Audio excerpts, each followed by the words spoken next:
Hello mga friendship! Binilan pala ako bagong toys ni mami ko at ni daddy ko. Siyempre yung friendship nyo, happy na naman. Tawag pala dito sa toys ko na to, Adventure Force. Nakasil lang pala namin yan nabili. Tignan nyo yung pwedeng gawin sa kanya. Yung ball, umiilaw siya at tumutunog. Tapos nag-expand din yung platform niya. May animal included din siya. At mag-work din yung windmill niya. Tapos meron din elevator na pwede mo ilagay yung kotse mo.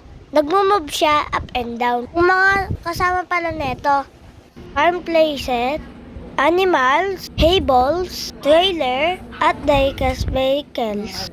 Tara mga friendship, kumahan niyo ako na laruin yung bago kong toys. Eh na nga, at inopen ko na yung animals at balls, pati yung diecast vehicle.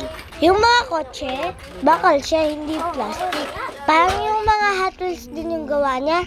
Ayan pala yung mga Hot Wheels ko na loose, mga friendship. Tara, laruin natin yung bago kong laruan. Nilagay ko na nga yung mga animals sa ground. Tapos sinirera ko na din yung mga sasakyan. Tingnan niyo yung bull. Nagmimake talaga siya ng light and sounds. Nakakatawa tong laruan ko na to. Ipapasok ko pala yung horse. Papakainin ko kasi gutom na siya. Kayo ba mga friendship, kumain na ba kayo? Tignan nyo to mga friendship. Pinasok ko nga pala yung vehicle sa garage. Tapos inakyat ko sa elevator yung trailer para mag-slide siya. Punta doon sa mga balls. Ayan nga at na-release niya na yung mga balls. Tapos ilalagay ko na siya doon sa mga drop-off. Para mahuhulog siya doon sa may kotse ko na nilagay sa garage. O diba ang galing niya? Lalabas na nga yung galing garage yung kotse.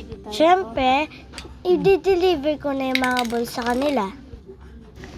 Akala ko yung windmill, gumagalaw ng pusa.